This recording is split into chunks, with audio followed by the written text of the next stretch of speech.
Gran Turismo fans, welcome to Tokyo. Now, we're going to be back here in December for the World Finals, but right now is round 2 of the Manufacturers' Cup of the Gran Turismo World Series. Porsche are leading the way after round 1 in Milan, but Ferrari and AMG are very close behind. We're going to jump over now to the Polyphony Digital Studios, the home of Gran Turismo, to find out how the 12 Asia Oceania drivers are going to do. It's round 2 of the Manufacturers' Cup. Let's go, baby. Well, welcome along to the second round of the Gran Turismo World Series in 2026. Earlier this year, we kicked things off in Milan in May, and now we go racing once again for round 2 happening in Tokyo.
Yes. Hello and welcome. We are here at Polyphony Digital. Genki desu ka? It's so fun having all of the team behind the game here. It's actually pretty cool. Honestly, the office here in Tokyo is one of the coolest offices I've ever been to. Not that you're probably going to see it because it is all about the racing. But if you do happen to win, one of the Gran Turismo World Series, you do obviously get, your prize, but also you get to put your name above the bar here, which I feel is at least definitely high on everyone's list, I'm sure. PDI, are we ready for some racing? Yeah?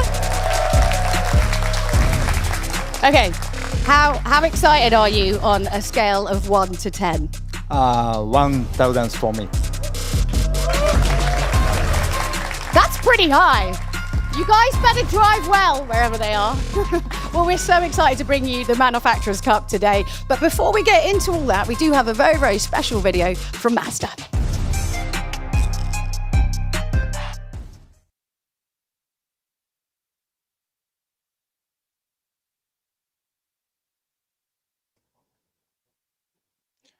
皆さんこんにちは。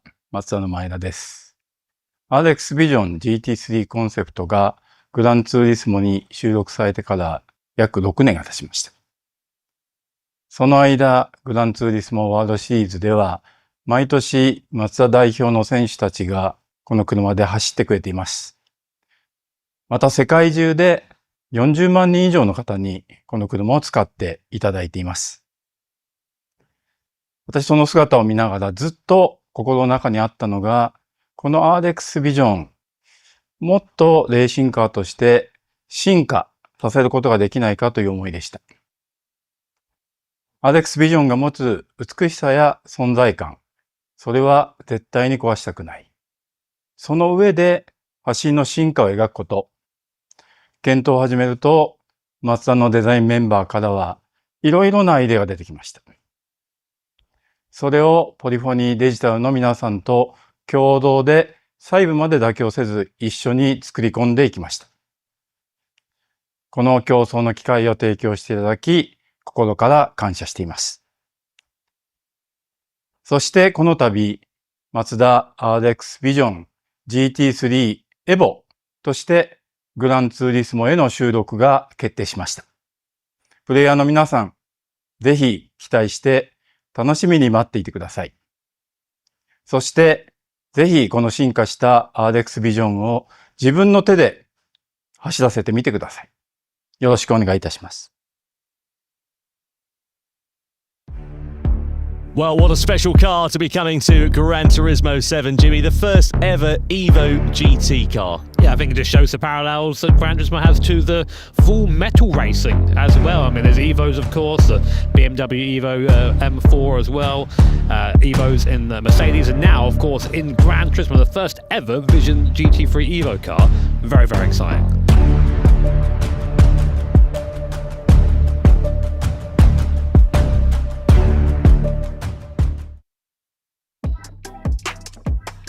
Now, Gran Turismo World Series superfans might remember my next guest from the Amsterdam Showdown, driving for Mazda many, many years ago, but is now actually working for Mazda.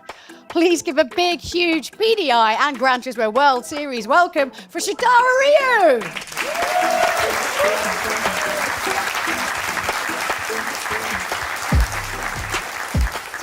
Welcome. So lovely to have you here. So maybe we can start with, what's your role been with this car? 今回この車の開発にどういうふうに関われてたんですか？はい、私自身デジタルモデラーといった職種であるんですけども、今回はコンセプトの企画、そしてデザイン検討、さらに 3D での制作まで幅広く携わらせていただきました。今回のプロジェクトにおいて特に大きかったのがグランツーリスモのプレイヤーとしての経験でした。ユーザーが何に期待しているのか、そしてどういったところに魅力を感じるのか、そういったところをチーム内で共有しながら、より多くの皆様に楽しんでいただける一台を目指して開発を進めました。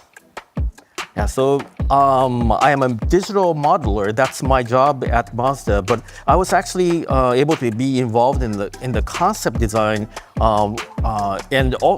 in pretty much almost all areas of development, from concept planning to design evaluation and creation of the 3D data. So it was great that I was able to apply my knowledge as a player. I think that was the biggest part of this project. I shared the key points that users all desire for the car with all the team members and worked to make this a car that as many people as possible would fall in love with. What would you say are some of the key design points of this car? この車の主要のデザイン要素はどういったところにあると思いますか？はい、今回のデザインテーマは速さ、美しさへの渇望でした。レーシングカーとしての進化を表現するために、戦うマシンが持つリリースさであったり美しさといった要素をさらに強化しました。特にミラー越しであったり後方から見た際の存在感といったところもさらに強化しています。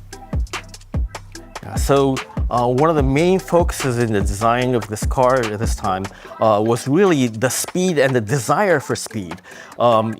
We really worked to reinforce the stoicism and the beauty of the car so that it really has a presence when you look at the car in the rear view mirror or if you're chasing the car from behind.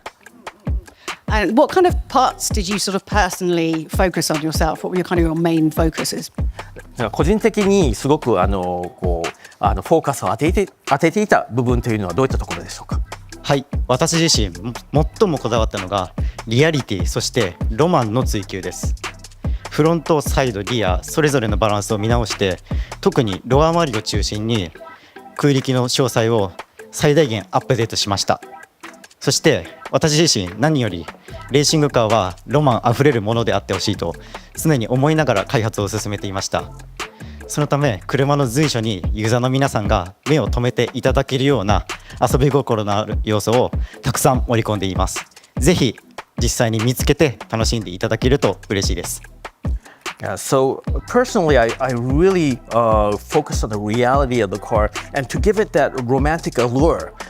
We really worked on the aerodynamic processes all the way around the car.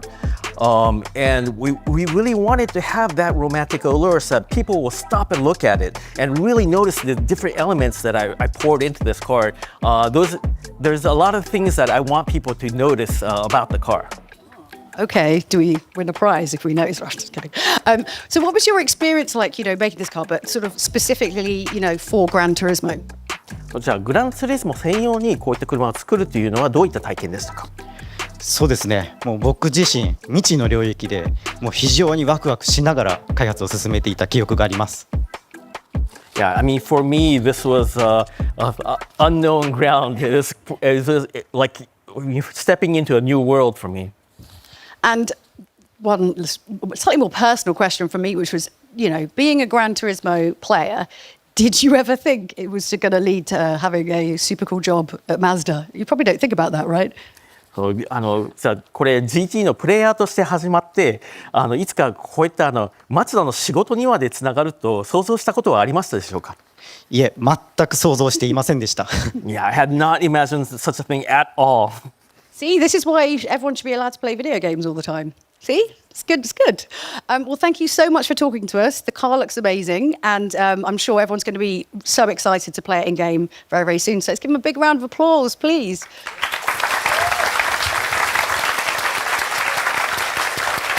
Super cool. Dream job. I suppose we probably should get on with a bit of racing. Do you want to meet some of our drivers for today? What do we think? Yeah, you want to meet the drivers? All right, let's meet them. Well, so wonderful there to hear from Ryu-san. Now time then to meet our drivers who will be competing in the Manufacturers' Cup. Up first of all, driving for Lamborghini is Japan's Yuki Kodaka. He returns to the GT World Series after a 3-year absence as he makes his way onto the stage here at the Polyphony offices in Tokyo. Lamborghini finishing P11 last time out in Milan. Next up is Kanata Kawakami for Lexus. Lexus manufacturers champions on 2 occasions with this driver behind the wheel. They won it in 2018 and they won it back in 2024 also. Next up we meet Tsuki Nebatani for Subaru, a 6-time GT World Series event starter. He's had several online wins as well, so keep an eye out for his performances here tonight. And then we meet Danesh Wigniswaran from Malaysia in the Volkswagen. 4 GT World Series start to his name. Let's see what he can do in the VW Beetle here tonight. Next up, we then meet Sai Suzuki driving for BMW. He was the top regional qualifier in the Asia-Oceania region. He's won 2 event wins in the GT World Series over his many years of competition. And then we meet Toyota's Kenta Morimoto, I beg your pardon. 26 years old, a 5-time GT World Series starter. Toyota languishing somewhat in the standings, though, after the opening round of the season, down in 10th place overall. Next up is Sota Morimoto for Audi.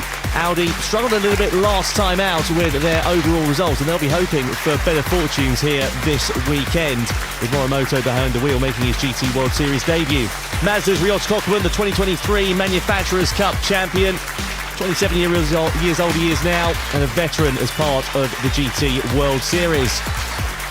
Hiroshi Okamoto for Nissan, a 13-time GT event World Series starter, a 1-time winner as well. He'll be competing for the Nissan team and certainly hoping for better fortunes here this weekend. Kojiro Sasaki lines up for Mercedes-AMG in his second full season in the GT World Series. The 23-year-old will be looking to charge forward through the field. Jun Hashima with Ferrari for the 3rd year in succession as well. Ferrari 2nd place after all was said and done in Milan. And finally, we meet the reigning Manufacturers' Cup champions, this time with Takuma Sasaki at the helm. They won the championship last year, but also, crucially, won the opening round of the season, courtesy of Jose Serrano. Can Sasaki make it 2 wins from 2 events? Well, those are our 12 drivers who make their way on to the stage here in Tokyo, ready for racing action to begin. And now it is time then for the national anthem of our host nation here in Japan. さあそれではですね、ここで開催国日本国歌の演奏です。会場の皆様ご起立をお願いいたします。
the national anthem of Japan plays out then here in Tokyo ahead of round 2 of the GT World Series. A reminder of the manufacturers, they're going to be lining up then on the grid. These have been selected from the online qualifiers over the course of the 2026 season, and of course they'll be lining up on the grid at every single race. You can see 12 teams of 3 drivers. We had EMEA at round 1 in Milan, Asia Oceania here in Tokyo, then we go to the Americas for round 3 in Singapore, and then all of those regions, Jimmy, coming together for the World Finals, crucially. Yeah, of course. So the format here, really, you need to be strong in every round. It's a championship format, of course. You tend to have double points at the end of the series, but it means you still need to be in a good position going forward. Right now, Serrano and Porsche, they set the tone in Milan. 6 points for them, 4 points.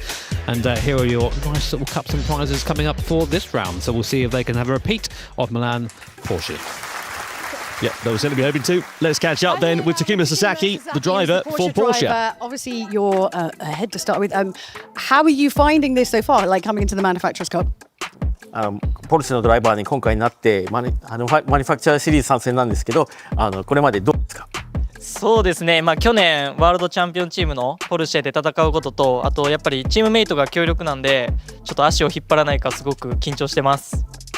Yeah, so I'm with the world champion team of last year, and my teammates are fantastic. So I'm just worried that I might be dragging them down. So I have to be careful about that. That was literally going to be my next question. Was going to be, you've got these like amazing drivers around you. I mean, but they're surely supportive. You must have had a phone call or something. Have they given you any sort of advice?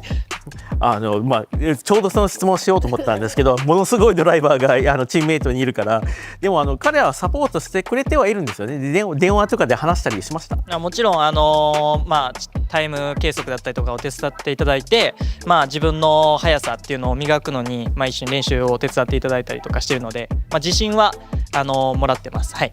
Yeah, so of course, they help me out with polishing my lap times. Every week we get together and try to improve.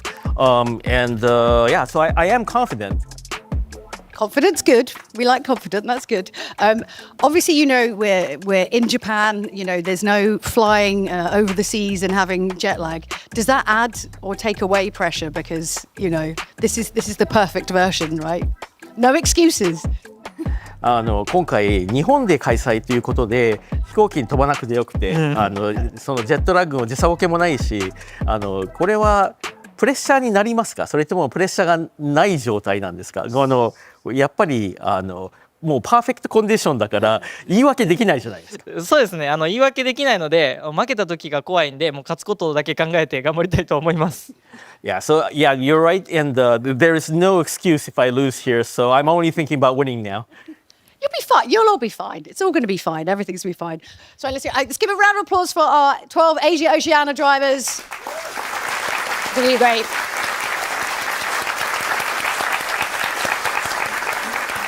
And right now we have a rather special announcement about a Singapore time trial, so I believe. Let's find out more.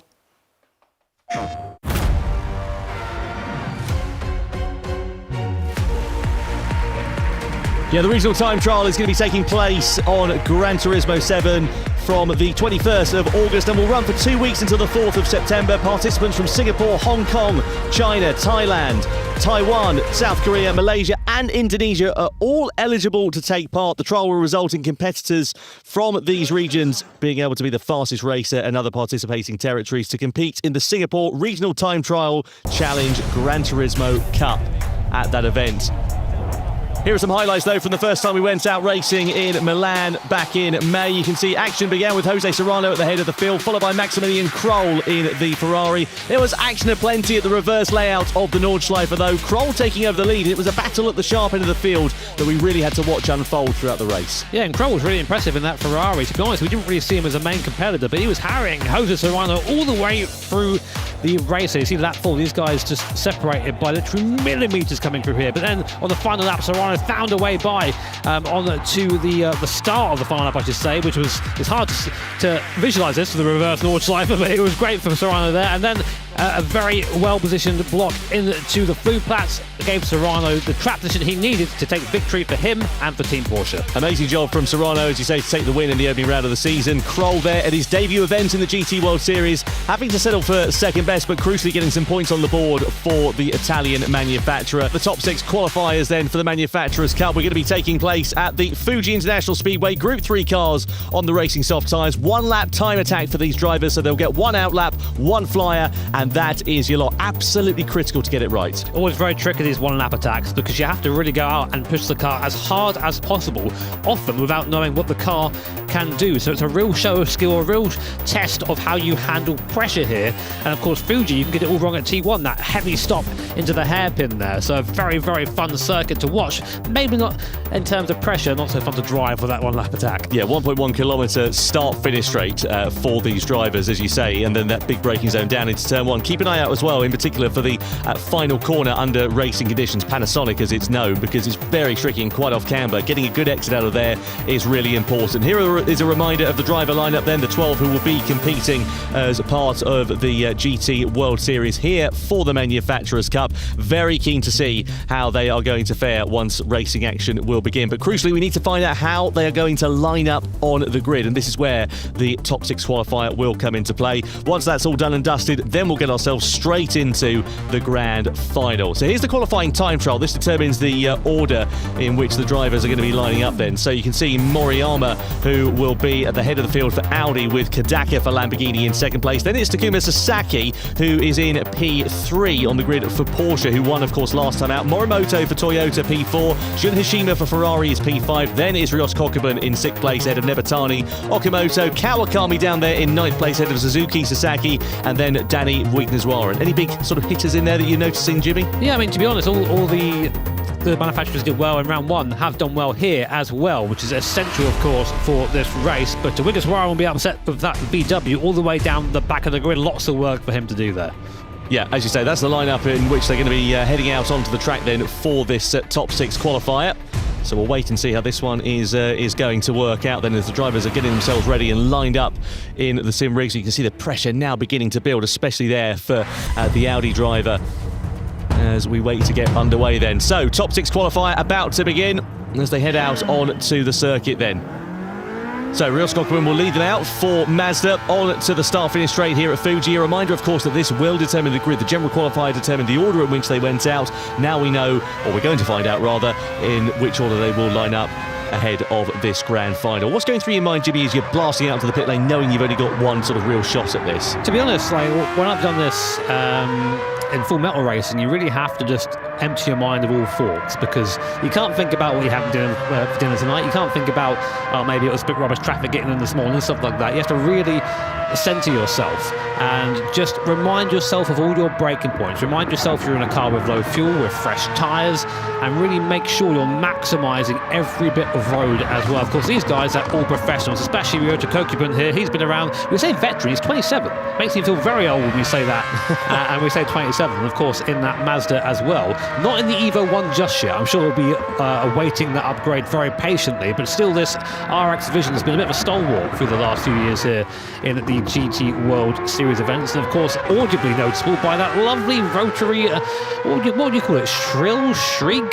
Probably the latter. Yeah. There's this high-pitched noise, isn't it? It's very unique, and yeah, it's a lovely, lovely sounding car. It's interesting, last time out, if you look at Pol Euro, finished P5 in Milan. I spoke to him before the start of the event. I was travelling in the taxi with him from the airport to the venue, actually, and he said, look, we're not exactly expecting great results this year because we know that the balance of performance has been updated. The Mazda is subsequently a little bit slower. However, with this new Evo car coming, and also with an experienced helmsman with Kokubun, maybe they can string some results together. I will say that Pol Euro didn't help himself in the final by exploring the grass. That wasn't an essential part of that race for him. But yeah, still, I think they can be competitive, and we're going to see now just how competitive as Kokubun comes onto his flying lap, the first driver to do so. So now you've got to try and spot your braking point on the left-hand side here.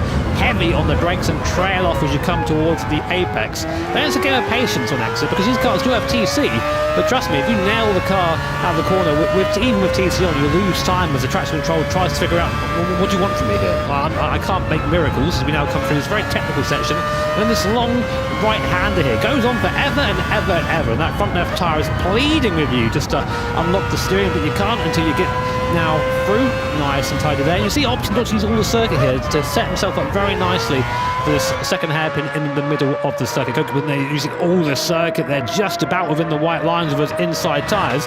It's looked quite clean so far from Kokubun, maybe not ultimate pace. The final sector is the real tricky one here because it's so slow and technical. You come down in towards the Dunlop curve here at turn 10 and you sort of back on yourself, and then you've got these sort of fiddly final corners where it's a little bit off camber, you want to get the power on, then you've got to get off it, then you've got to get on it, and you just have to be so smooth and so tentative through this part of the lap. Look at Kokubun there, you can see the throttle trace on the right hand side, he's feathering his way through, just trying to find grip and traction so that he knows when he gets on the power, he never has to get off it again.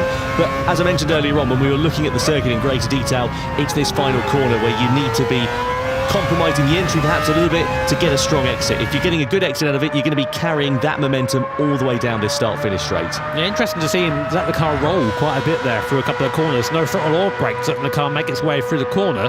So the time to beat so far then, set by Kokubun, is a 1:38.218. Not a bad first time to put on the board here.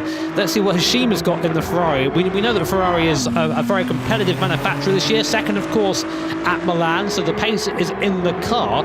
Is it in the driver though? So mid-engine, different layout of course to the Mazda as well, so should be in theory a little bit nicer through that midsection than the Mazda is, but a little bit more tricky in the high speed stuff. So coming now around the last corner, not quite as neat as we saw Kokubun here, but it's a drag race now down to the line, drag race of one I should say, as we now come towards the, let's say, kilometre long straight. It feels like an absolute age when you're in the car. Lap time coming across now. Will it be quick enough to beat Kokubun? It is ever so slightly by just 700ths there. So very close at the top so far. Now here comes Team Toyota. Yeah, it was his middle sector that was really good there for Jun Hashima. Managed to gain about a tenth of a second. Lost a little bit actually to Kokubun in that final sector, but gained enough of an advantage in the first two parts of the lap really to carry that momentum through, fortunately. Now let's have a look here and see what Morimoto can do. We know that the front engine layout of this Toyota is probably a bit of a hamstring really around this Fuji circuit. Lots of sort of medium and slow speed corners, but you've got the weight over that front axle, you're going to be carrying a bit more understeer through there. It's a little bit more stable as a result of that though. Can Morimoto do anything to upset the times from the top two as he comes to take the line then? And he goes over and is P3, so the slowest of the drivers that set a time so far for Toyota. So third on the grid is the best that he will be able to hope for. Still only separated by 2 tenths at this stage, so it really is showing that they're very close out of the circuit. So Suzuki now in the Porsche. Porsche, of course, are winners last time out in Milan, courtesy of Jose Serrano. Suzuki, of course, another long-term driver here in the GT World Series. We know he has a lot of speed, but I think maybe, to be fair to him, hasn't quite ever unlocked that ultimate speed we've seen from the really, really fast cars. Currently 1/10 and a bit down as we come into this last sector, but again, we're in this Porsche here. The Porsche kind of known in real life and in sim as well as being a bit of a handling beast, and this is where we'll see that difference made through this middle sector here. And you see maybe a little bit more work to do on the wheel here, a bit more aggressive into the braking as well, carried the throttle in a lot longer than we saw Kokubun do in that Mazda, and now we run up to this last corner, already getting some turn on here, so trying to avoid that classic Porsche understeer, does so nicely, decent exit.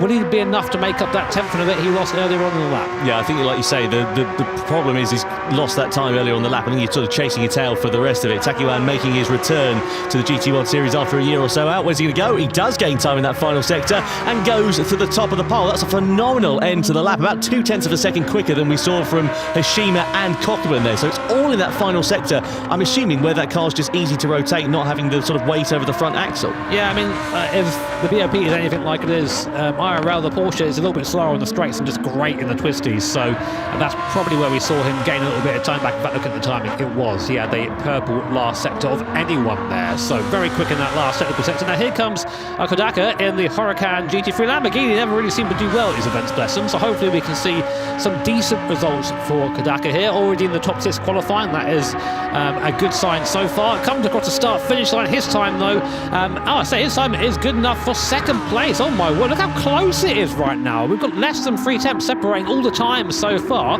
with Moriyama last to run in the Audi. Yeah, just 13 thousandths of a second separating Sasaki and Kodaka. That Lamborghini is working really nicely here, so the mid-engine layout cars are performing quite strongly. Now Moriyama is in a mid-engine Audi R8. We saw this at the hands of Kylian's Remont last time out in Milan, doing okay, but not exactly setting the world on fire. Is Moriyama going to be able to do anything, though, as he aims to break the beam and elevate himself up the order? 6th, of course, at the moment, having not set a lap time, and he does go to the top of the pile, the first and only driver into the 1 minute 37s in the first part of that qualifying session then. So amazing job from Moriyama. Now we know where the top 6 are going to be lining up on the grid, and for the first time in 2026, it is Audi who will be at the very head of the field for the first time. Great lap time. Yeah, great run by Moriyama there. We're seeing a bit of a trend here that basically the rear engine cars and mid-engine cars are the cars to have here at Fuji, with both front engine cars 5th and 6th. So Moriyama there, great lap from him, and hopefully for Audi's sake, the start of a good weekend. Absolutely. Moriyama then will make his way back into the pit lane. Now time to just sort of exhale and breathe after that flying lap time. The final sector really was where he gained his time. First sector was pretty good. Second sector, it was all right, but he lost a bit actually. At the final sector, he was about a 10th or so quicker than everybody else. So amazing, amazing job. Here is the Fuji Speedway, and it's going to be a long race, this one. And we understand there could be some inclement weather on the way here, Jimmy. Well, it looks that way. I mean, it looks. I think we're getting good at now identifying what water is on a circuit, but that will change the dynamic completely, of course, because you haven't got to think about your car. You've got to think about what tyres you want to be in. You've got to think about the wet lines, etc. Here, of course, is one of those cars we saw going around earlier, the Toyota GR Super Racing Concept 2018. Been with us for a while now, this car. Lots of power, front engine, doesn't weigh that much, but we saw it earlier struggling a little bit in that middle sector, and to be honest, the wet weather is only going to exaggerate that. However, we said, as you said earlier on, the flip side of that is they're going to be a bit more stable, so maybe a bit more confidence in places, maybe a bit easier to handle, where some of those rear-engine cars and mid-engine cars are going to be a bit more sketchy. Reminder of the action then for the grand final of the Manufacturers' Cup here. Fuji International Speedway once again racing medium, soft, intermediate and heavy wet tyres available over the course of a 27-lap duration. So this is going to be really exciting. If the weather comes down at different points, it's a case of how you play that strategy. If you're on the dry tyres at that point, do you go onto the intermediates? Do you go onto the heavy wets? It depends on the rain and intensity. If it dries up subsequently later on in the race, there's going to be, I think, a fair bit of gambling going on here, and you're probably going to get some drivers that will be delighted and others who'll be disappointed. A reminder, though, of the grid for the grand final then. So Moriyama for Audi will line up on pole position, with Sasaki alongside then Kodaka for Lamborghini, Hashima for Ferrari, Mazda's Cockburn, and then it is Toyota's Morimoto. That's your top 6, and then, of course, behind that, the drivers who qualified in the general session earlier on today: Nebatani for Subaru, Okamoto for Nissan, Kawakami returning for Lexus ahead of Suzuki for BMW, Sasaki for AMG, and then Danny Wignerswaran down there in 12th place for the Volkswagen team. Well, that's how your grid lines up then. Drivers are getting themselves in place and ready. What do you think we should be expecting and looking for in this one here, Jimmy? I mean, it's just going to be a battle. Whoever reads the weather best, whoever Well, does we are that is going to be almost in a ready good to kick position off to this take the grand win final. today. PDI and audience, you ready for some racing? We're ready for some racing. Let's get round 2 of the Manufacturers' Cup underway.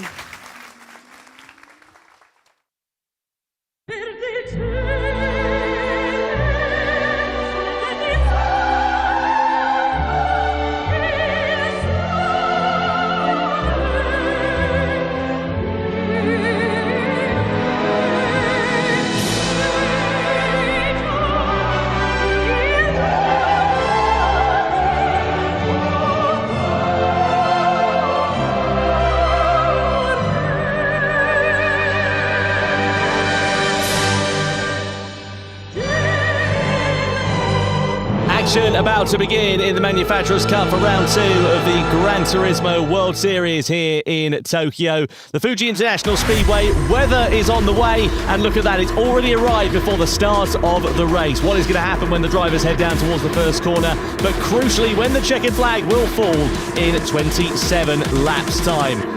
Well, the debutant's on pole position with Sota Moriyama for Audi. Alongside him on the front row of the grid, reigning Manufacturers' Cup champion Sasaki behind the wheel for this event. Lamborghini's Kodaka heads row 2, and he has got Ferrari's Jun Hashima alongside for company. Row 3, Mazda and Ryota Cockburn.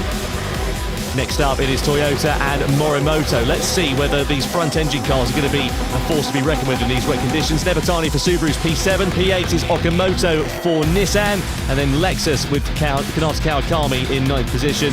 BMW Sai Suzuki completes the top 10. Just outside of it is Mercedes-AMG with Sasaki, and then Danny Wigneswaran for the Volkswagen team lining up in P12. So then, the rain is coming down. It's wet, as you can see. Some drivers opted for intermediates, the majority of the field, but some they're opting for wets. What do you reckon? Yeah, I think it's worth a punt, really, if you're one of the lower down cars here. Okimoto, the leader of the cars who have opted for that wet compounder tyre, because if you just stay on the inters, you're not really going to have any sort of...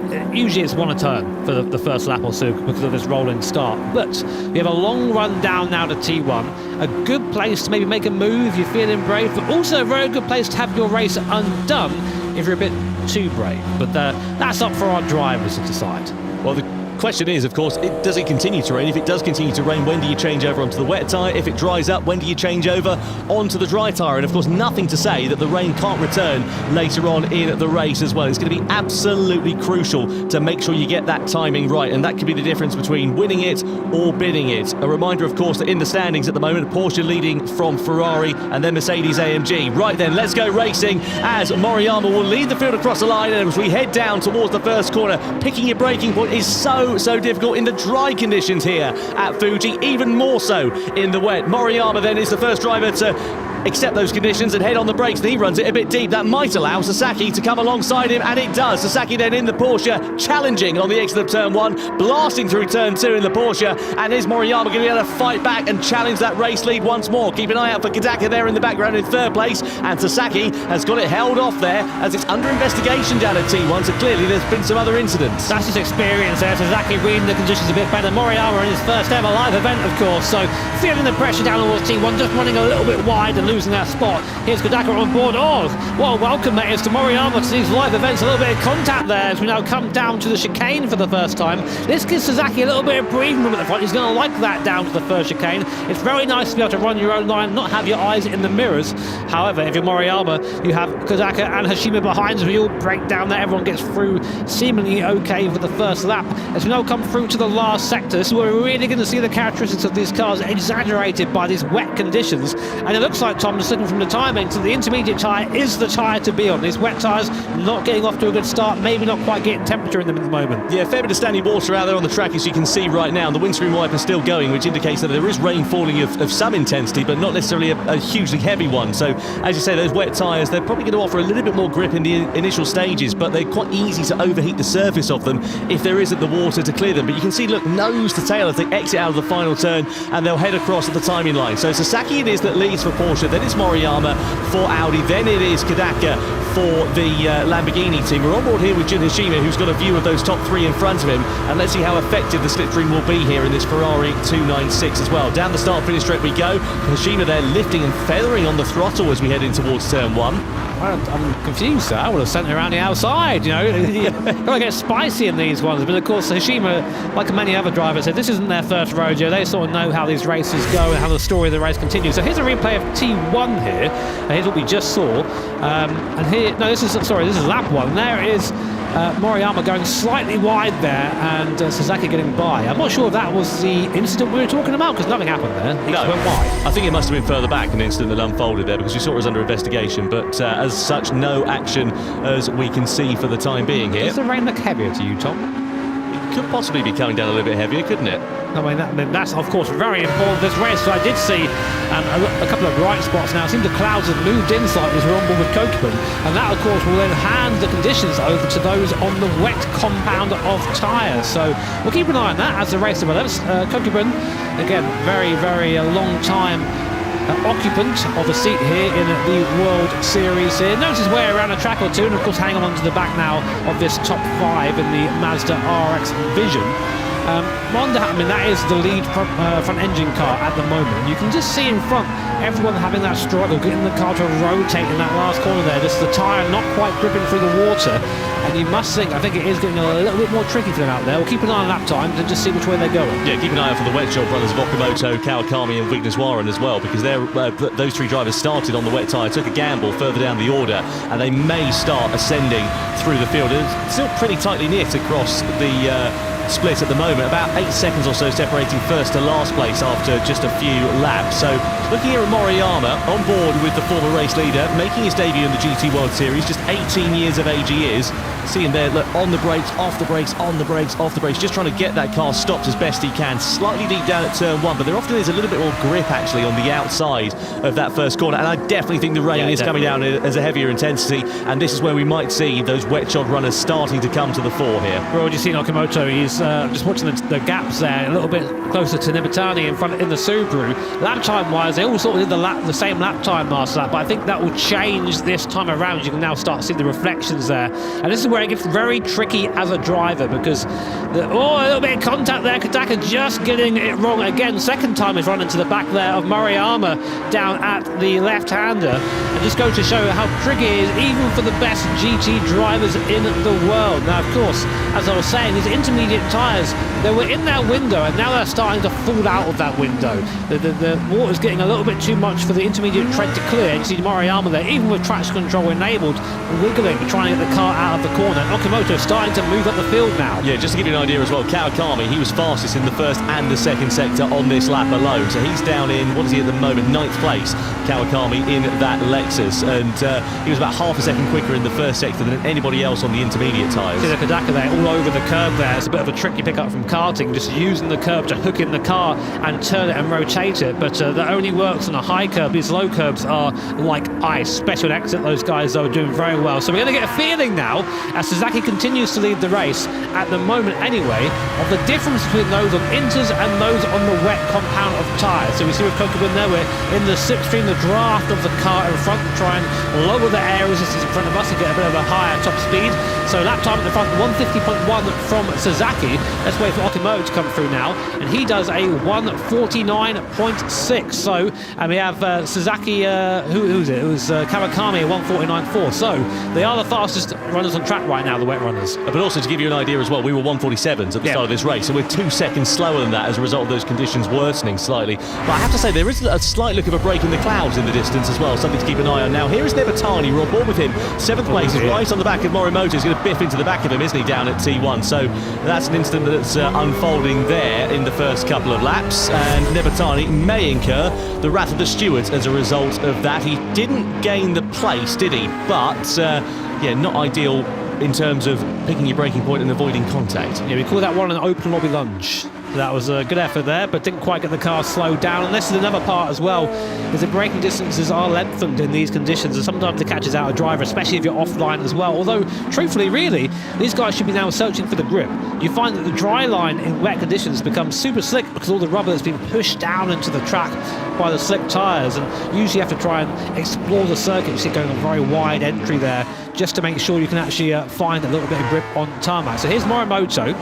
He's currently on an intermediate tyre, having been passed by Okimoto in the Nissan. He's making his way up the grid now to P6. Here comes Kawakami as well, also on that wet compounder tyre. And you can see there's seen a difference here with the last corner. Morimoto's got the line, but Kawakami is able just to drive it all the way around the outside. Can he keep it there or not? He can. Gets the draft the run as well. That is the difference now in the tyre compounds between the two. So the wet runners are now a real threat to those who start on inters. And this is the thing, isn't it? If you start on the wet tyres, you're going to, in theory, owe a pit stop less than if you have to change over from the intermediates to the wet. So that could really compromise the intermediate shop runners' races. It depends, though, as we said, on what happens in terms of the conditions and how these drivers are going to play it. Look at Morimoto then returning the favour here on Kawakami down the start-finish straight. Can he get the move done on the outside? Kawakami parks the car on the apex and manages to hold the line as we see a bit of a hip and shoulder between Sasaki and Suzuki. They were going toe-to-toe about half a lap or so ago, and they still continue to do that at the start of lap 5. So here we go then, yeah, lap 5.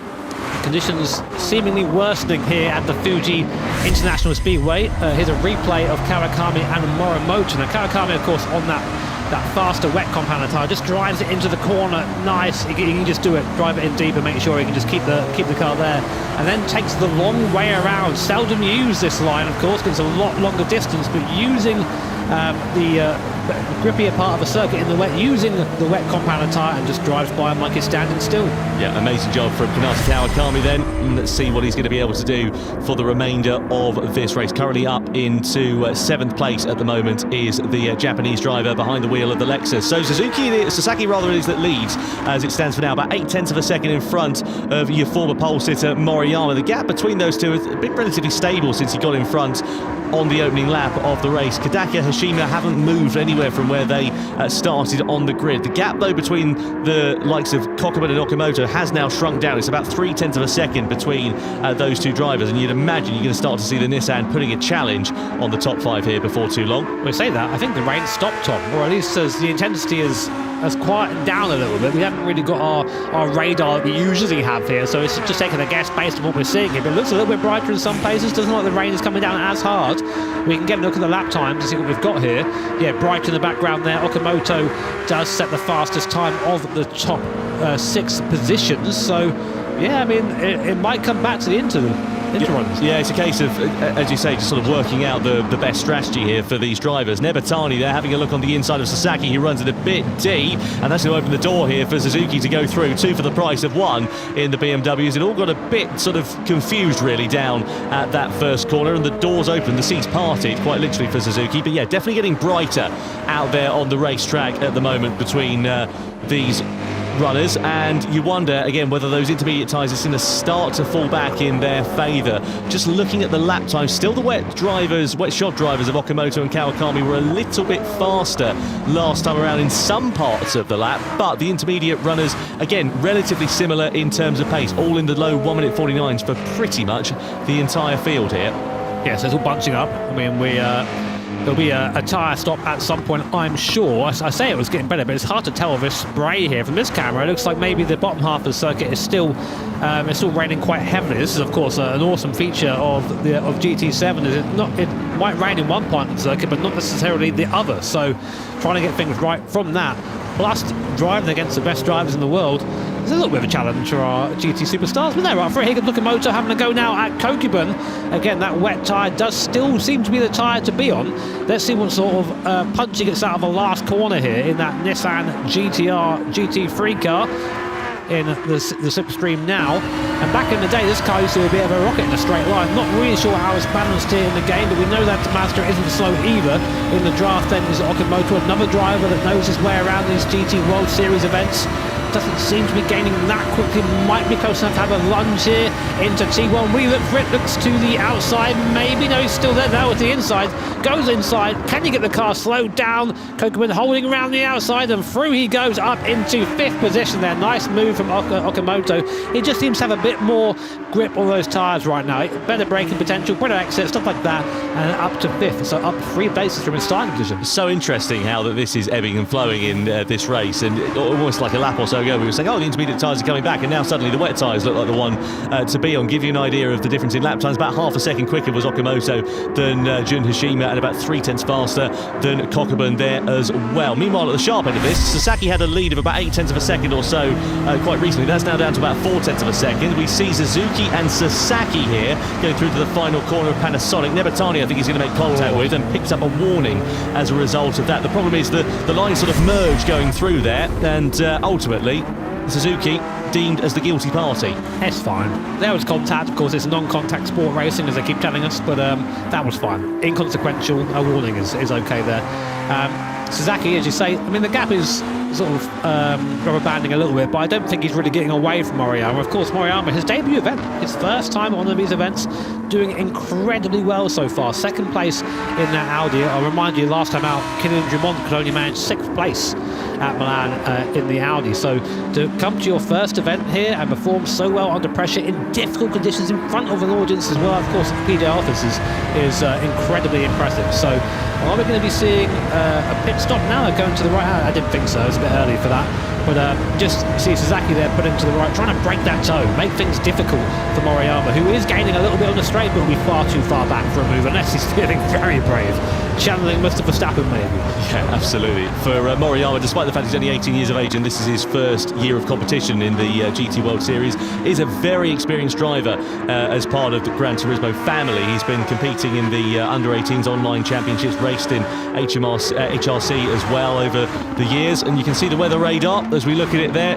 Rain looking like it's in a lighter intensity, and in the distance as it's coming through quite quickly, I think it's going to stop before too long here. So this is going to be pretty critical in terms of how long they can hang on to the intermediate or indeed the wet tyres before they have to make a pit stop. You'd imagine that for the wet shop runners, Okamoto, Kawakami and Wiggins-Warren, they're going to have to pit sooner because obviously the tyres are going to start overheating if the track dries out. That's where it gets difficult now for these wet guys, is because they have a good tyre now, but it will start heating up very quickly, and then they have to go onto a slick early, maybe earlier than they want to go onto it as well, which is going to make things very, very tricky indeed. Kawakami looking at Kokiban trying to go around the outside there, as this wet tyre is still usable right now, but you have to think he's not got many laps left. I also liked in the radar there that the dark blue patch was a nice little love heart. It's like, hey, we love you GT drivers. Have some rain. Here's some rain. Finished. Yeah, Kawakami, you can see the first couple of sectors looking pretty strong through there, but this sort of final sector now. And the thing is as well, imagine that obviously it stops raining, the track's going to dry up pretty quickly.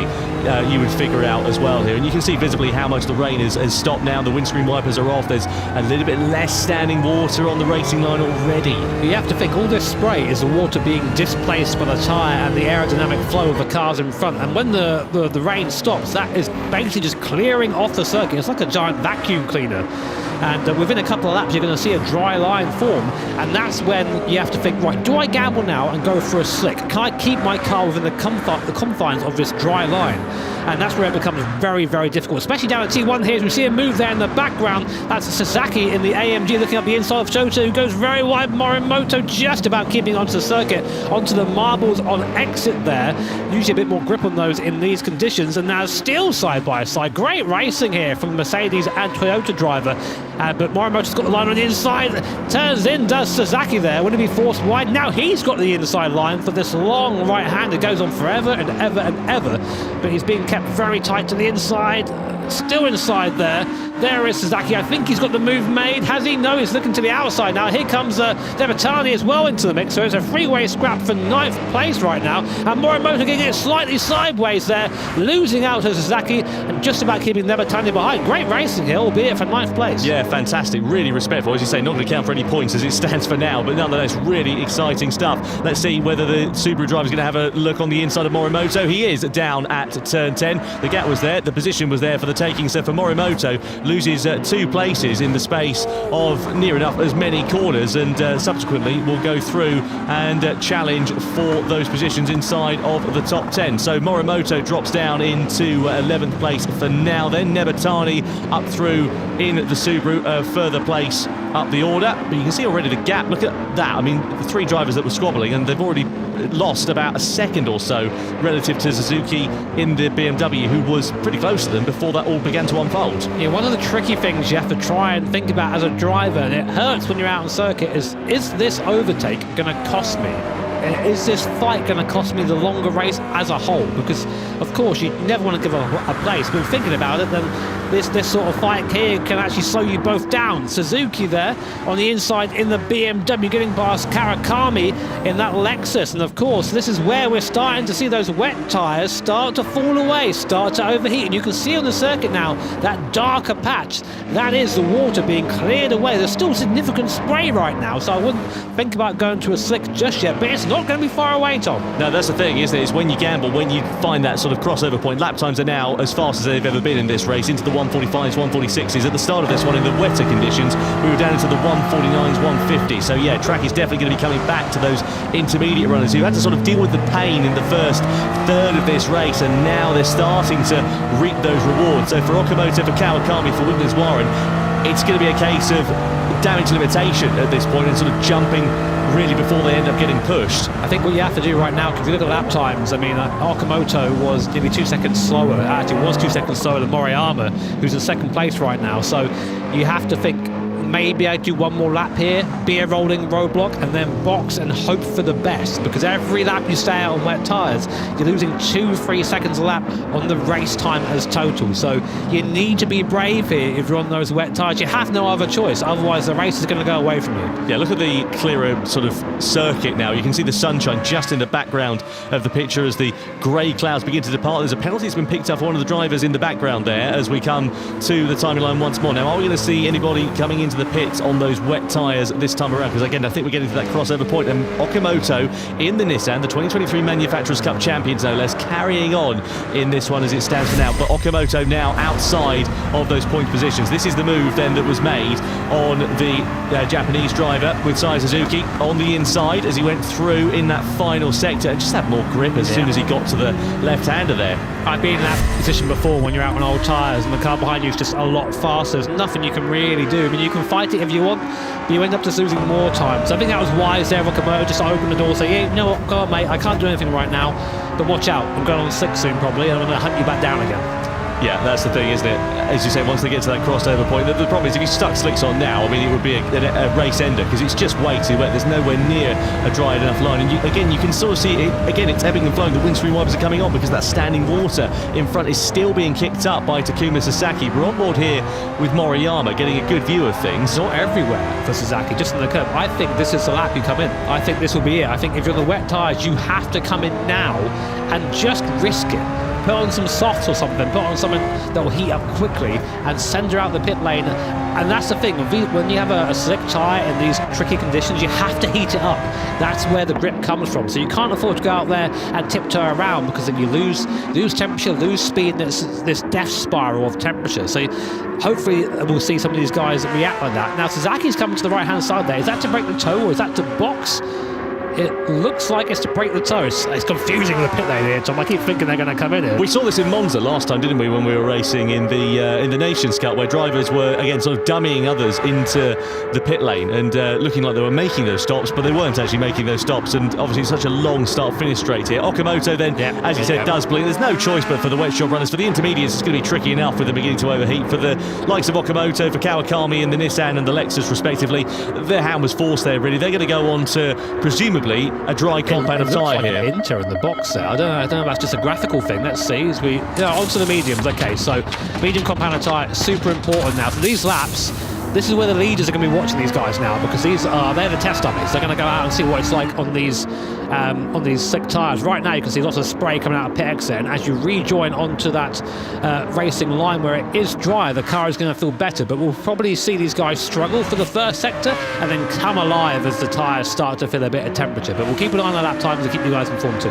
Yeah, again, the lap time's still coming down for the intermediate shop runners, but the problem is, again, you can see the lack of standing water now on the circuit. There's Suzuki with a half-second penalty, by the way. That's because of track limits, but look at them moving over to off of the racing line, trying to pick up the standing water to try and cool the surface and the core temperature of these Dunlop tyres down, because the problem is they're just going to start overheating and it's just going to get worse and worse and worse. Let's have a look at Suzuki and that track limits penalty. So through turn 4 and just runs it past the white line on the exit of the corner. That's the thing with an automated steward, is they don't care. If you go out, you're getting a penalty, and that was the minor or most minor track limits, but it is track limits, so it's a penalty. Now, do we see any reactions now from the top runners? Are they going to box? They're going to stay on the inters. So Suzuki's staying out. Does Moriyama? Yes. So the top 3 stay out.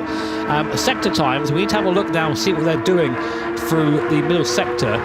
So last sector, Okamoto and Kawakami basically did the same lap time as Sasaki. So they are on that lap time, and we're seeing a bunch of the middle, sort of middle of the pack here pop into the pits. Tsushima in, Kokubun in as well, Suzuki in, all going over to, we have to assume, a medium compound tyre. Yeah, well, they're trying to get the undercut now here, aren't they, in this race? That's exactly what they're trying to do. They're trying to get the basically the advantage. So what they'll do is they go into the pit lane here at this point. They change onto the dry tyre. They come back out in the race. They've got clear air in theory, and then what they can do is, in theory, once the likes of Sasaki, Moriyama, Kodaka, etc., all in front who haven't pitted, they'll have gained back the time that they'll have lost, and in theory can jump them once they come out the pit lane. So Suzuki there actually opting for the soft tyre, so he's opting to go for attack early. Now what will be interesting here is whilst Okamoto is behind Suzuki and Kokubun, he is on a warmed up tyre, so he's having an advantage of having the tyre in the temperature window. It should be a bit faster for him right now, but now the attention turns to Sasaki, Moriyama and Kodaka. What do these guys do? These are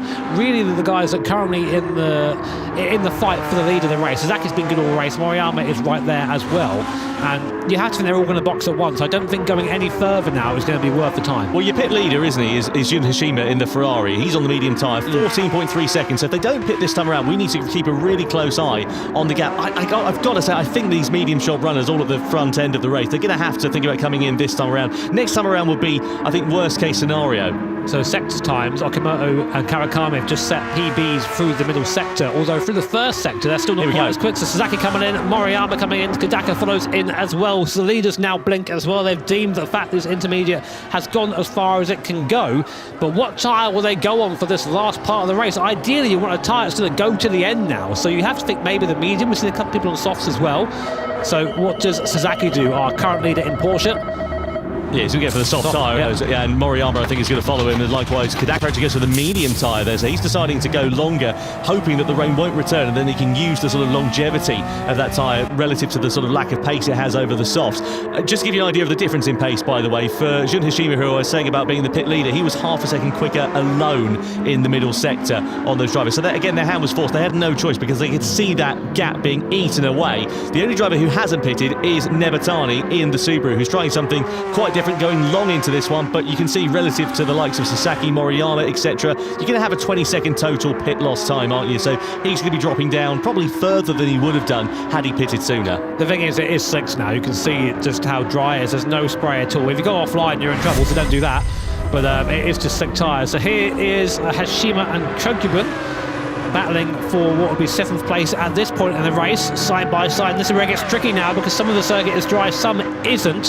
Where do you pick your braking point? Kokubun there coming out the leader, just using the grunt of the RX Vision to make that and get that done. So Kokubun up into what is now 6th position. Yep, 2020. 5th, sorry. 2023 Manufacturers' Cup champion is Ryos Kokubun for Mazda as well, just to remind you. So knows that team, knows that machine very well, and he's using all of that experience to his advantage. But Jun Hashima there in the medium shod Ferrari sitting behind him. The 296, of course, came to Gran Turismo 7 at the back end of 2025. At the sharp end of this one, you can see visibly how much the gap has shrunk down with the timing tower on the left-hand side of your screen. 7 seconds it is between Nebatani and Sasaki. It's about 9 seconds or so, if not a little bit more than that, at the start of this lap alone. So Nebatani surely is going to be coming into the pit lane before too long. Hasn't done this time around, so again, it's just banking on the fact that the weather's going to return and hopefully you can use those intermediate tyres. But the problem is they're going to be overheating and they're going to be well past their best even if it does. Yeah, it's going to be absolutely cooking them now. And the thing is, even these guys are dipping into the water to cool down the slicks so they can last a bit longer. Not usually a strat you see,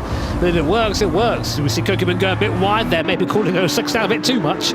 As he goes into the hairpin at the bottom, that allows Hashima to come back at him a little bit, which is a shame because Kokubun had good pace and was putting a little bit of a gap. And now that's all undone with one simple mistake as Hashima gets very close there to the back of the RX Vision car. And bear in mind, these curbs still hold a little bit of water, so you've got to be careful dipping the wheel onto the curbs here. I've had that moment in real life where I thought a curb was dry, it wasn't, and I found myself backwards in the gravel very quickly. So you've got to be careful on these things. Yeah, good way to go from hero to zero. But I have to say, Hashima really looks like he's getting his act together now. He's got some heat in those tyres and he's keeping Kokubun really honest here. Turn 10 is a good overtaking opportunity. The line is getting a little bit wider in terms of the slick nature of it as well. Kokubun holds the line though and defends that position quite nicely. He isn't sort of defending fresh air or anything. He's just running his normal racing line and not succumbing to the pressure that his countryman is putting on behind. But keep an eye out as well for Sai Suzuki, because we mentioned about him earlier on. He's on the medium shot runner and has closed right up onto the back of this duo. You'd imagine it'll be pretty easy takings for him, especially down towards turn 1 with greater grip under braking. The question is though, if it doesn't rain again, is he going to have the life left in those tyres for the final 11 laps? I mean, no, is the answer. We can see some of the tyre graphics here on our side, and the front left tyre is already half done pretty much, so it's looking pretty bad. So there's a little bit of bump draft from there. No, Suzuki goes up the inside, a little bit of contact between the two, really squeezing Hashima now, fighting for his position on the circuit, using the side draft to move by. Up into 6th place goes the BMW, and ahead of Hashima. They're using the grunt of that M6 as we now head into the braking zone. Will Hashima come back at him? No, he doesn't for now, and Suzuki slowly moving up the field on those soft tyres. Actually saying, Tom, for him as well, I don't think he has the grip to get to the end, but we'll have to see. He's got to take it easy. Well, the only thing he can hope for now is if it rains, because those soft tyres, he can use them to its full advantage, and then if the rain hits at exactly the right time, then you could see that coming back into his favour. Meanwhile, speaking of coming into his favour, Sasaki's just taken over from Nebertani, who for some reason is still on the intermediate compound of tyre. Tried something different, hasn't worked for the Subaru driver. Not going to be particularly brilliant for their points tally this season. No points in Milan with Callum Moxer behind the wheel, and seemingly looking like it's going to be a slow descension, or indeed even a quicker descension down the order as Moriyama goes through for second place. Yeah, Suzuki here on the inside of Kokkoman down at turn 10, and that just goes to show how much more grip the soft tyres have under braking as he now goes up inside the top 5 for the first time. Let's have a look at a replay here with Morimoto, Sasaki and Kawakami. So they went 3 wide down the start finish straight, then off onto the wetter part, or the damper part of the circuit there for Morimoto, getting 2 places for the price of 1 down into the braking zone of the first corner. That's a sensational move there from the Toyota driver, getting it made on Sasaki, and Kawakami is going to be wondering if he's left the handbrake on coming out of that last turn. He went backwards so quickly.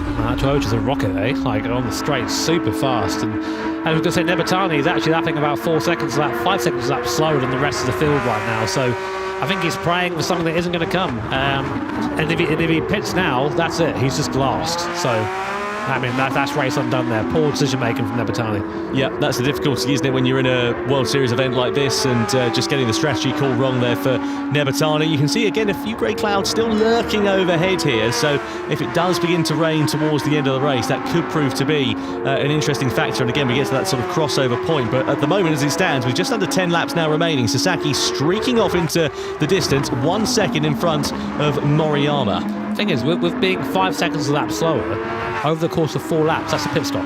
So it doesn't matter if you stayed out, you're still going to lose out. So yeah, not really sure what's going on right now in the mind of the Subaru driver, but here he is on the circuit. The rolling roadblock. Here is Suzuki able just to drive around him at this point. There is no challenge put up by Nebertani at all. He knows that he's got a slow car, and you'll see it out of here on the exit as Kokkoman will basically drive into the back of him. Like, come on, mate, get on with it. Just drives around him. Thanks very much. Cheers. Up into 50 goes. Nebertani continues to struggle there on what will be some very, very used intermediate tyres at this point. Yeah, very warm. We just saw a brief look at the graphic there, and you can see the front left in particular has taken an absolute hammering, and there's just nothing he can do to relent the charge of those drivers going through. Nebertani now drops himself down into 7th place. 6 World Series starts for the Subaru driver to this point. Several online wins. It's not going to be another one though here this afternoon, unfortunately for him, and another lacklustre weekend for the Subaru team in the GT World Series so far in 2026. Disappointment for the reigning Manufacturers' Cup champions. Sasaki, meanwhile, 1.1 seconds to the better of Moriyama. Just keep an eye on the difference in lap times, though, between themselves and Kodaka. Kodaka on that medium compound of tyre. We look here at Okamoto and Sasaki going side by side down the start-finish straight. Sasaki there with the inside line in that Mercedes AMG. Podium for them in Milan in the first round of the championship as they move their way up another position, only for P9, just outside of the points positions for the time being. But this scrap has been going on for the last few laps, and it continues to do so here.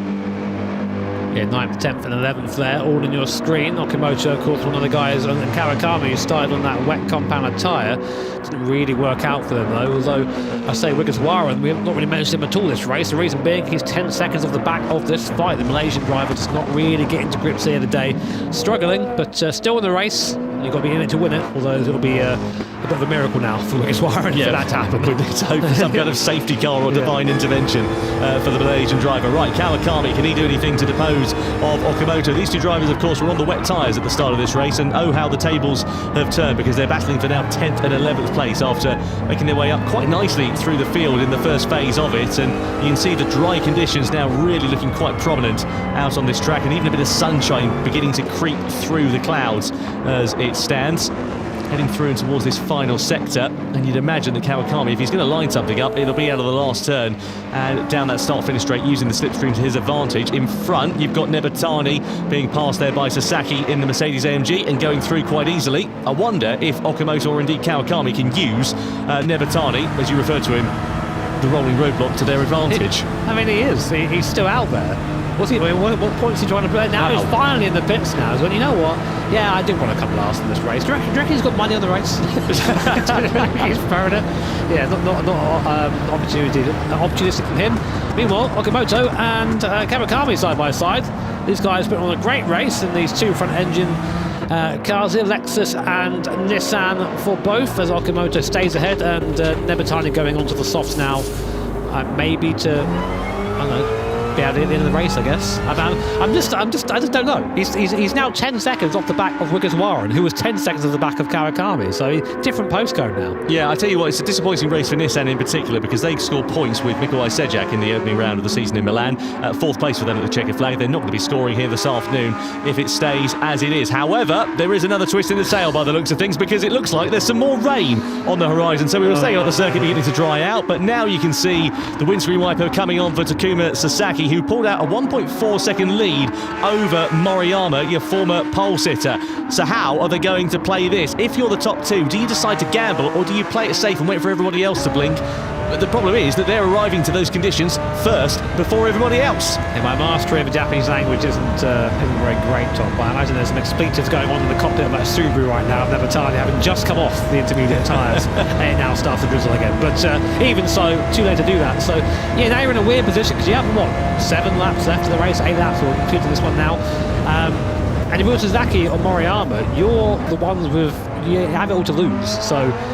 But it does look like Sasaki is leading from Moriyama in a way that I don't think Moriyama can get this gap down.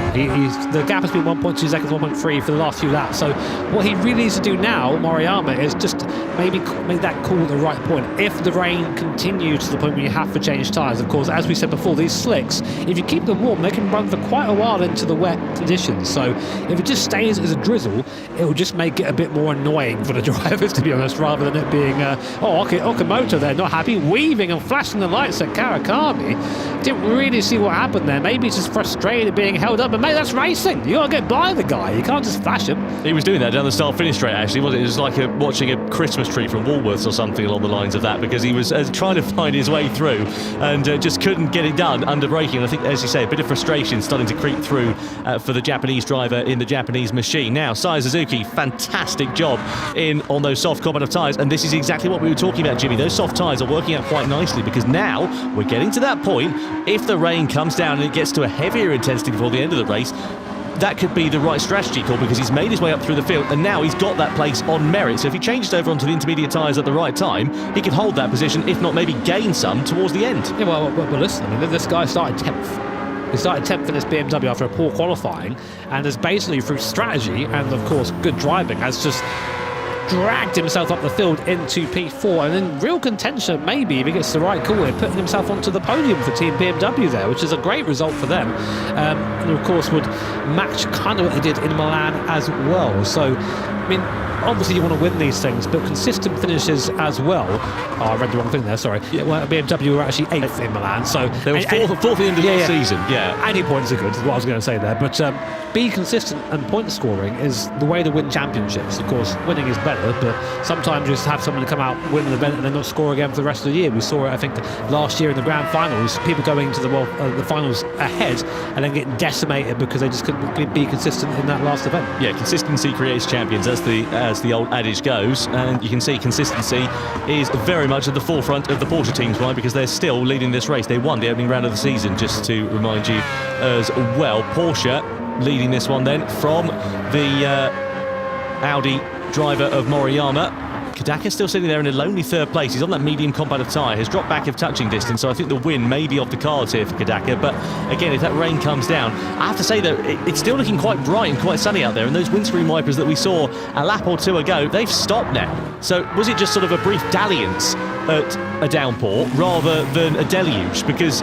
it doesn't look like it's on the horizon. The problem is, though, the climate here at Fuji, as you can see with the mountain in the background, does have a habit of changing quite quickly and quite suddenly. And just as I've said that, the windscreen wipers are on again. I had this image of a series producer, Yamauchi-san, sitting there with a rain switch, just going on, off, on, off, on, off, just to mess with these guys. But you can see on the weather radar there, we are going to get some heavy rain just before the end of the race. I mean, that first cell is just going to miss us, but that second cell, not so much. So, what do you do? I think you got to be brave.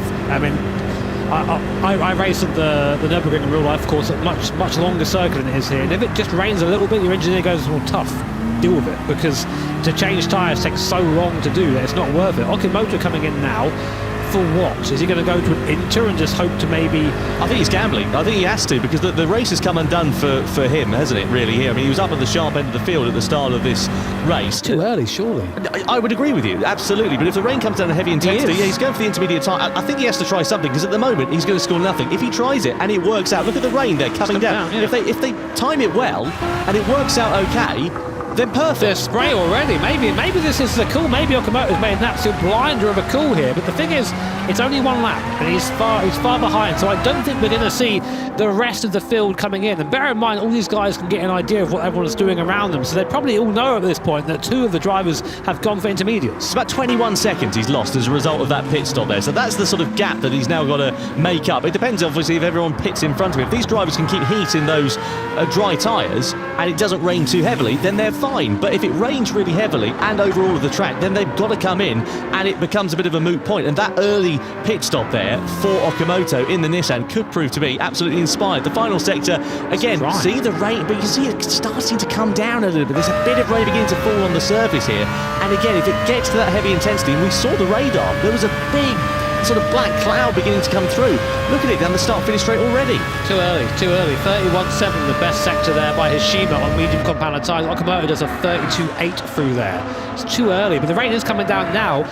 It's changing so quickly though, isn't it? Look at it. Yeah, I think it's just gone one lap too early. I appreciate the gamble, the love of the game, and then Kokuba and Suzuki both going wide into T1 there, so maybe, Tom, as you say, maybe now is the time to be on this intermediate compound tyre. Kawakami coming in as well, someone who started on that wet compound tyre, so he'll be interesting to see where he comes out compared to Okamoto. Those guys were pretty much joined at the hip before Okamoto boxed, so this will be a good factor as to whether Okamoto went too early or not. Wiggers Warren went with him, by the way, as well in last place there. He needs to think of something to try and gain back a little bit of time, but now we're going to see what is going to be a bit of a struggle bus for these guys. It's very, very tricky out there in these conditions. A slick tyre, of course, really can't move any water whatsoever, any sort of standing water, and you just aquaplane. It's very, very scary. And right now Kokuba leading from Suzuki in 5th position, them just about keeping together. I'm interested to see what Sasaki and Moriyama do. Sasaki has really he's just flourished in these conditions, already gained 3 seconds over Moriyama, 3.7 seconds. The gap was only 1.2 before it started raining, Tom. Yeah, we've seen that Porsche looking pretty good in mixed conditions before, and again, I wonder if it's just a case of it's a little bit better balanced, a bit better optimised, and he's just getting the better of those conditions, keeping the heat into the tyres. Let's have a look at this down the start-finish straight then. So we're looking at Morimoto and Sasaki. This is in 7th and 8th place, and Morimoto's just going to go clean off into the car park down at T1 there, missing his braking point in the wet conditions, and the Mercedes driver following him through as well. Fastest first sector last lap was Okamoto, 22.8 on the wet compound tyres. No, sorry, it was Wiggers Warren on 22.7. For the middle sector though, let's have a look. Okamoto, kind of similar through there. So the intermediate tyre is quicker, I think, but not by a lot at the moment. I think the fast speed corners, so the medium speed corners in that first sector, that's where the intermediate tyre is going to come into the fore. But so, what's the gap now down to? What, 19, 18 seconds? It was 22 seconds 1 lap ago. So that's 4 seconds in a lap. But where Kawakami stayed out one lap longer, he actually ended up jumping Okamoto by a couple of seconds there. So Kawakami, he called that correctly. Yeah. But now, as you say, they're gaining. Every time we look at the delta between Kawakami and Sasaki, it goes down by another second. Those last lap times, really you're looking at Okamoto and Wiggers Warren there, because Kawakami just boxed, and you're seeing they're just not quite as quick at the moment. That rain is just... It's pattering, isn't it? Yeah, but it's not. Again, it doesn't look massively heavy there, does it? So that's the risk, isn't it? If you're the race leader at this point, you can't go too early, because if you do, you're going to completely scupper your race lead. There's a bit of standing water here and there, but look, water going into the braking zone, but nothing when you're in the middle of the corner. Yeah, this is slicks right now. This is slick conditions. Even with that little bit of a wet patch on circuit, you just go out on the slicks and deal with it, because it's worth so much more time in the dry areas of the circuit. And we did see it was only a small cell. It wasn't like the start of the race where that weather radar was completely filled with rain. It's just a little tiny bit on there, and that's really what you're seeing now. Skodaka there in the Lamborghini is starting actually to catch Moriyama. Moriyama really struggling on these warm, soft tyres, as is Sasaki as well, and Kodaka starting to come back at him. So for some context, Moriyama last lap was 1.5 seconds slower, and Kodaka there flashing his lights saying, "Hey mate, here I come, look in your mirrors." here comes Team Lamborghini. Yeah, Jun Hashima as well might be on the back of Suzuki before the end of this race. Down the start-finish straight we go then. Moriyama coming under pressure from Kodaka. Last time around, 146.2 for Moriyama. Kodaka, 144.9. He has taken chunks out of him over the course of that last lap. And surely it's a case of when and not if he's going to be challenging for that second position. This would be a phenomenal result for the Lamborghini team. If you remember back to when we were in Milan, it was an absolute dog's dinner for Kravchenko. Finished last on the board here, and they could be getting the runners-up spots here in Tokyo. Yeah, Kodaka right now is the fastest car of the lead three at the moment. But we'll see if he can keep that going. I mean, he's got a bit of a way to go to get to Sasaki. I think Moriyama is a real possibility here for Kodaka. Sasaki, maybe not. This would be fantastic for the guys at Lamborghini. As we said previously, they've never really had a strong finishing position before. This would be great for them. I'll tell you what, for Sasaki, will have won in this race. It was that time where the rain came down and he pulled out that gap. It was about 1.2 seconds. It's now up to 3.6, and that might just be enough to save him here, despite the pace difference that Kodaka has got in this one. On board then with the man who returned after a 3-year absence to the Gran Turismo World Series. It's like he has never been away, because he is closing up onto the back of Moriyama. Now down to under a second for the first time. Middle sector, pretty even Stevens between himself and Moriyama. But again, Moriyama's tyres, we know they're getting pretty worn now, those soft shod machine in second place. Yeah, it reminds me of that quote of that very famous racing movie. It's too soon, Junior. I think what's happened with Moriyama there is to push a bit too hard too early on those soft tyres, and it's just used them up a little bit. And now here comes Kodaka there on the medium tyres, just kept them alive a bit longer. Of course, they last longer as well, and is now able just to pull back the gap and try and find them a bit more speed. So the gap at currently 0.8 of a second, much better on the brakes there than Moriyama as well.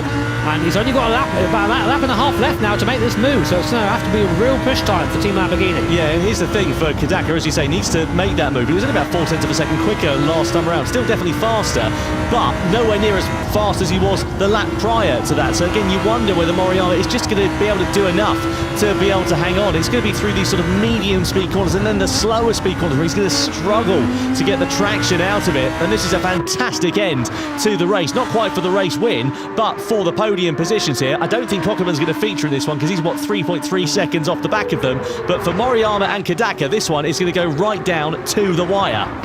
So here we go then, just over a lap left. Moriyama in second place. Remind us, his debut event here in the GT World Series. A fantastic debut for the 18-year-old Audi driver. But of course now, maybe experience showing from the drivers around him. Sasaki managing to build a gap at the front, 3.1 seconds. All he's got to do now is keep that for one more lap, and he'll take Team Porsche to its second win of the season. But the real story, the real fight here is between Audi and Lamborghini. Two very similar cars underneath, not so much on the exterior. And here comes Kodaka now. He's close enough. He's flashing the lights. He's in the toe now, Tom. This could be it. Further behind as well, Hashima's right on the back of Suzuki. That's a position for points as well in the overall standings. Down the start-finish straight we go then to be in the final lap here at Fuji. It's Moriyama versus Kodaka, the rookie versus the returning veteran in the Manufacturers' Cup. Audi versus Lamborghini. Down the start-finish straight and into the braking zone. Suzuki and Hashima exchanging places. Looks like Hashima's managed to get the better of him.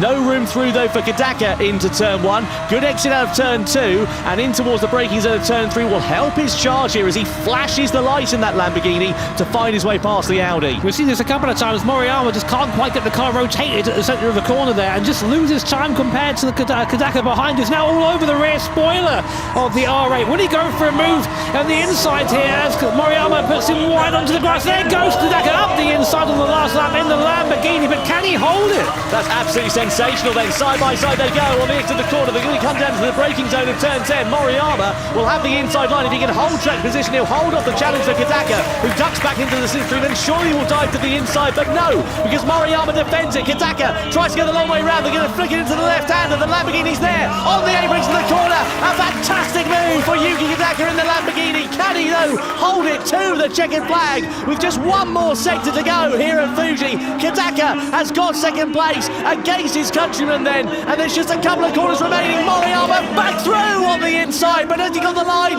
Kadaka's on the curb. Side by side, they still go as they come through into the final turn. It's Lamborghini versus Audi. Takuma Sasaki for Porsche is going to win this one on the soft combat of tyres, and it's a drag to the line between Kadaka and Moriyama here in the Manufacturers' Cup in Tokyo. To the checkered flag we go. Porsche take 2 wins in 2 races, but who gets second at the line? Kadaka versus Moriyama, and Yuki Kadaka takes it by just 19 thousandths of a second.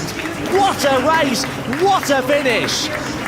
Wow, I mean that is exactly what we want to see. As Tom, you say, the returning veteran versus a man making his debut. What a debut that is. Podium for Audi here. He'll be upset that he couldn't quite keep his pole position, and of course ends up in third there behind Kadaka. But what a fight there for the last lap. But of course, all on his own at the front there, Sasaki making that move and making the second win in a row for Team Porsche. So here is a replay of that last lap. Look how close they get. They're both in the side draft of each other, and just at the line there. Had it been only a couple of more meters, that Moriyama would have taken that away from Kadaka, but that's not it. That's the race distance, and Kadaka just about got there first. So amazing racing. Absolutely sensational, and a great job from Jun Hashima in the Ferrari on that final lap as well to mug Sai Suzuki for 5th place. All important points on the board there for the Porsche team. And for Sasaki, well, that was a phenomenal race, and ultimately it was won in the last 10 laps of that. When he pulled out the gap, once the rain began to come down to 3.6 seconds, that was what secured him and just gave him enough of a buffer to hold on to that victory and hold on to that lead right down until the end of that race. You know, maybe I was a bit critical of Sasaki at the start of this, saying he doesn't always have the ultimate pace, but there he showed his experience and knowledge of the car and circuit, and really delivered where it mattered. As you say, Tom, in that little difficult period there where it was just raining a little bit, he was able to put out 2 seconds, and that gap was it. That decided the race for him.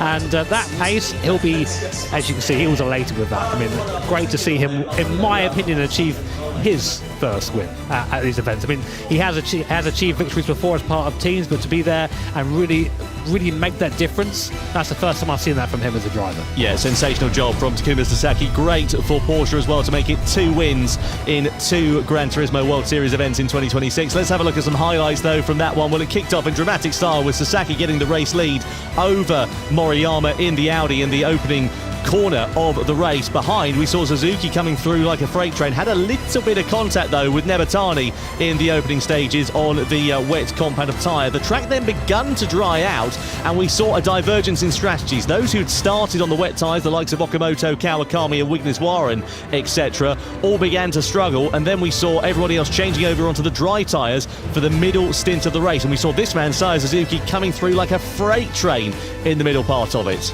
Yeah, it was a tricky one, this one. I mean, getting the strategy right, it was more guesswork, I think, than having informed opinion. But we saw this fight as well. Morimoto, Sasaki and Kawakami going through. Why Kawakami, what could have been for him, really? He had a terrible race on strategy. Morimoto there showing the difficulty of when the rain came down towards the end of the race. And, of course, here's that amazing finish between these two. Literally, had it been a couple more meters, I think that Moriyama would have got that place back.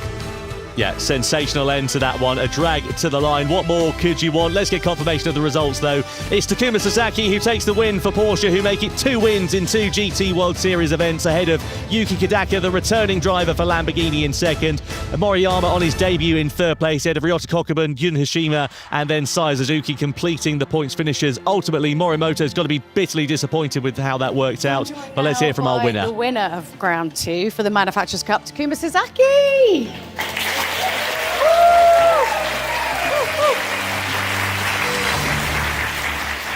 You like me saying that? That was good for me to say that, yeah. 今の聞けてよかったでしょ？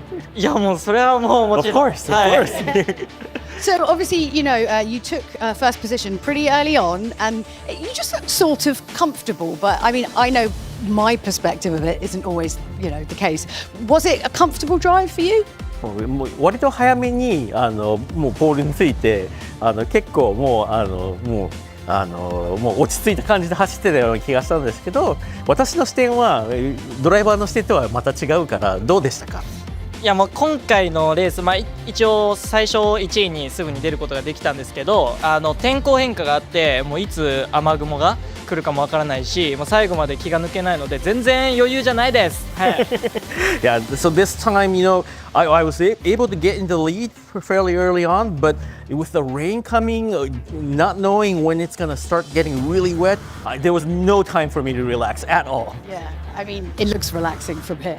こっちから見たら It's not- なんか it's not like- リラックスしてるようには見えてるんですけど。 Do you think then that the weather was the toughest part of this? What was the toughest part of this drive of this particular one? じゃあ一番難しかったのは天候ですか？今回のレースで一番難しいと感じたのはどういったところでしょうか？そうですね、車自体はすごく相性が良かったんで、天候変化がやっぱりすごく大事なのかなと思ってて、いつ雨のタイヤに変えるのかで、タイヤが、雨で路面が濡れるので、それを見越して早めに交換して、その賭けに、出たというか、出た感じなんですけど、それも当たったし、ちょっと、天候の方が大事だったんじゃないですかね、その予測が。はい。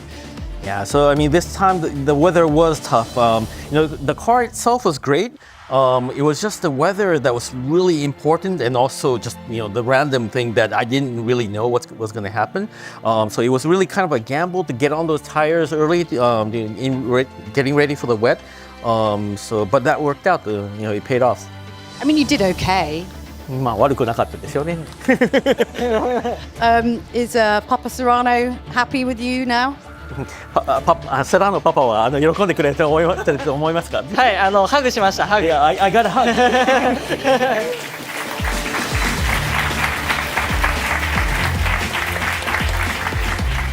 And now to get really serious and very, very technical, as I do, do you think doing the fun little dance when you came in helped?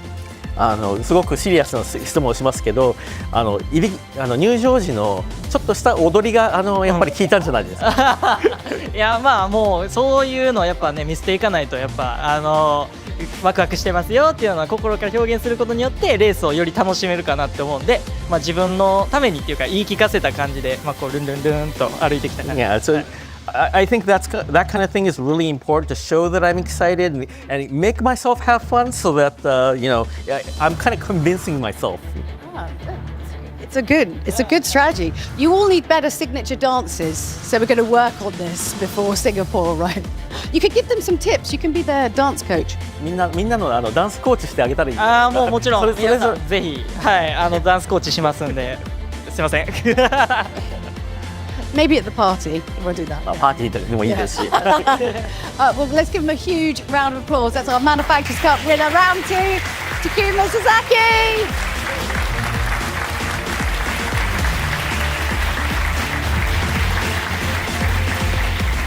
Do you want your prize now? Would you like your prize now? じゃあプライズもらいましょうか。はい、お願いします。Yeah, let's get the podiums then. Get his prize. What a job from Takuma Sasaki. Let's get confirmation of the World Series points rankings, though, after 2 rounds in 26. So it's 2 wins from 2 rounds so far for the German manufacturer, continuing their superlative form from 2025. Porsche leading then from Ferrari. Lamborghini now up into 3rd in the standings, ahead of Audi, Mazda, and then Mercedes. Nissan, BMW the final point scorers. Don't forget to vote for your Dunlop driver of the day on YouTube as well. Sasaki, Kadaka, or Moriyama. Which of those 3 drivers do you think has put in the strongest performance here in the Manufacturers' Cup tonight?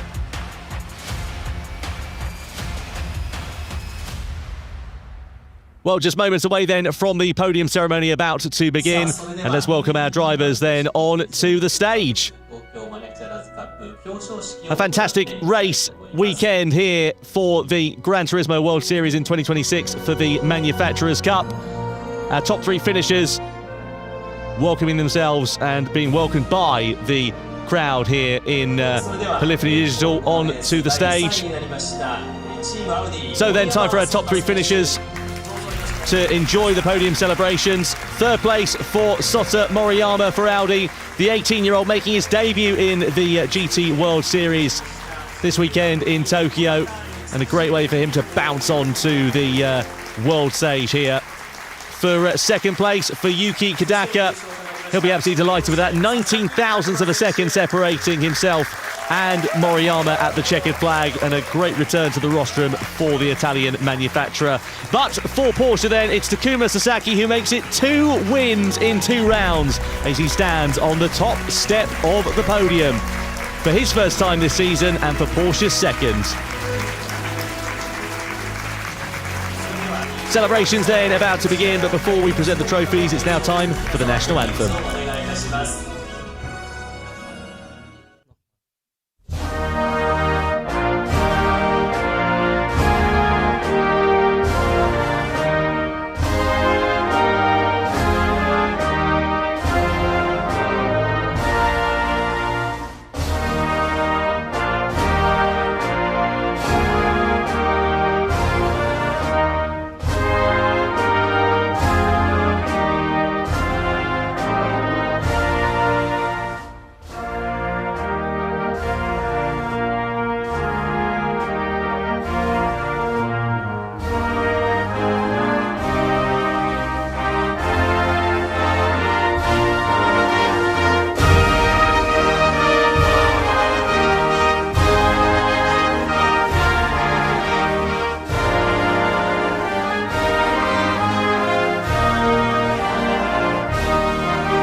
The national anthem of Germany plays out for Porsche, our winning manufacturer here for the GT World Series in Tokyo.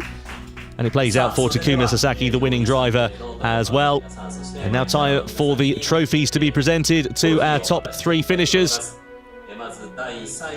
Third place for Sota Moriyama, the 18-year-old driving for Audi's debut event. And what a way to announce yourself as part of some of the greats in Gran Turismo. For second place there, Yuki Kodaka, returning after a 3-year absence as well. And for Takuma Sasaki, part of the team that won the Manufacturers' Cup in 2025 as well. Dunlop's Katsumi Kasai presenting the third and second place trophies. First of all there to Sota Moriyama. Pole position and a podium at his first ever event. Very well done to that young man. Second place then for Yuki Kodaka. For Lamborghini, a great return to the rostrum as well after a fair few years in the doldrums, it has to be said. I think they'll be delighted with that one, especially after how things worked out at the opening round of the season where they failed to finish in the points. In fact, they were last at the checkered flag and they bounced back to a podium position here in Tokyo, with Kodaka behind the wheel, really getting the better of those conditions and having a fantastic strategy call with those medium tyres towards the end of the race. However, the man who really made the difference at the sharp end was Takuma Sasaki. What a fantastic drive from him. Ultimately, the final stint of that one just giving him enough of a buffer over the rest of the field. Holding his nerve when others faltered. Making it 2 wins in 2 rounds for Porsche. His first win of the season as well. It's Takuma Sasaki and Porsche who are on top then here in Tokyo. Kazunori Yamauchi presenting the winner's trophy, the Gran Turismo Series producer, and sheer delight as the celebrations now begin. Highlights for yourself, Jimmy? I think it has to be that middle stint, honestly. We spoke about it a couple of times. Sasaki just able to make that difference in those tricky conditions, and that's what won them this race today. But of course, we have to give a special mention to Moriyama. What a performance for your debut. As you say, pole position under huge pressure and managing a podium in very, very tricky conditions. And that is round 2 of the Manufacturers' Cup of the Gran Turismo World Series finished. But don't go anywhere as our never-ending, unrelenting quest to find the greatest sim racer in the world continues with the Nations Cup in a little bit. We'll see you soon. Goodbye.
ステーション